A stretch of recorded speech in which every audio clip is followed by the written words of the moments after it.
Military research is a very interesting phenomenon. MIT, where I've been since 1955, is the leading technological scientific institution in the world. For years, up until the 1970s, was almost entirely funded by the Pentagon. Okay? Like I was working in a lab which was 100% funded by the three armed services. If you take a look at my publications in the 50s and the 60s, they have an acknowledgement to the armed services. In the late 60s, as student activism finally developed, there were protests against military funding, and a commission was set up, usual thing, to investigate military funding at MIT. I was on it. Students wanted somebody on it who would be sympathetic to them, so I was put on it. And the results are published. It was very interesting to investigate. It turned out that maybe 90% of the academic budget, forget something like that, was funded by the Pentagon. And it turned out that the only one department at MIT was carrying out any military research. Guess which one? The political science department. The political science department had something called a Peace Research Institute. That's a dead giveaway.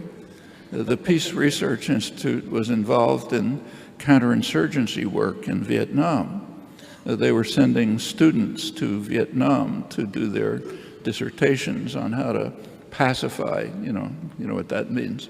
The peasants of South Vietnam, were being massacred. That was the only department. Now, what does that mean?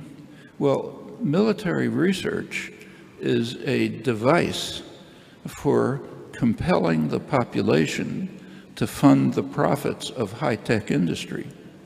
That's one of its major functions. So you take a look at, say, computers, the internet, lasers, microelectronics, satellites, run through the whole gamut. Where'd they come from? They come mostly funded by the Pentagon at institutions like MIT. Taxpayers pay for it because the Russians are coming, so we have to pay for it. And the end result is, Bill Gates is the richest man in the world. Steve Jobs could set up Apple. The first computers that reached the market were 1977, Apple. That's about 30 years, after 30 years of development, mostly in the state sector. Now, that's where the risky, costly work is done. Internet was in the state sector also for about 30 years before it's handed over to private enterprise. And in fact, if you look at MIT funding, in the 50s and the 60s into the 70s, it was mostly the Pentagon. That's declining, and what's increasing is funding from the National Institute of Health and other health-related institutions. And I think everyone understands this except the economists, who can't understand it because they're working on abstract models of free markets, which have almost nothing to do with what's going on.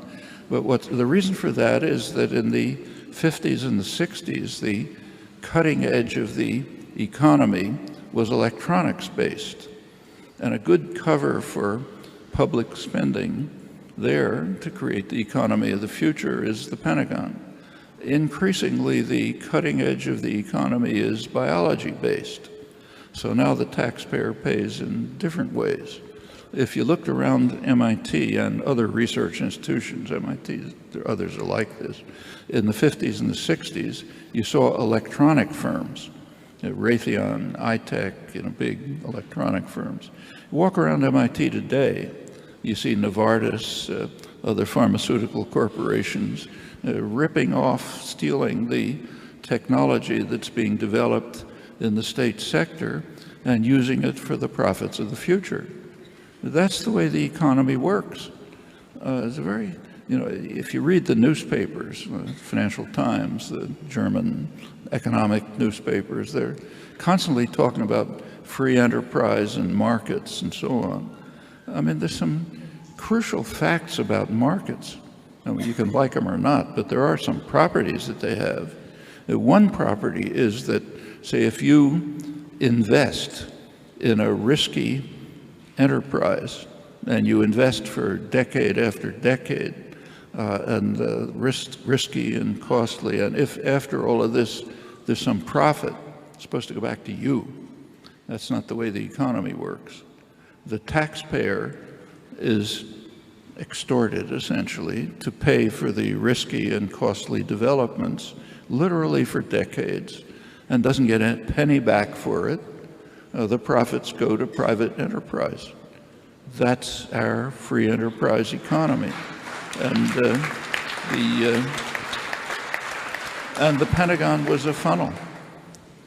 But you're right about military research. That shouldn't be on campus. Actually, I don't think this should be there either, but for different reasons. It's an attack on democracy and freedom. That's true whether it's the health institutes or the Pentagon. Whatever the device is, people are not making the decisions. Back in the 1950s, if the population had been asked, would you like your taxes to go to IBM, future corporations like Microsoft, so that maybe your great-grandson can have a smartphone? Or would you like your taxes to go to education, health, infrastructure, decent society, and so on? People might have made a different decision. I think they would have. That's why they weren't asked. That's why you have to keep the population in the dark, because they're not allowed to make decisions like that.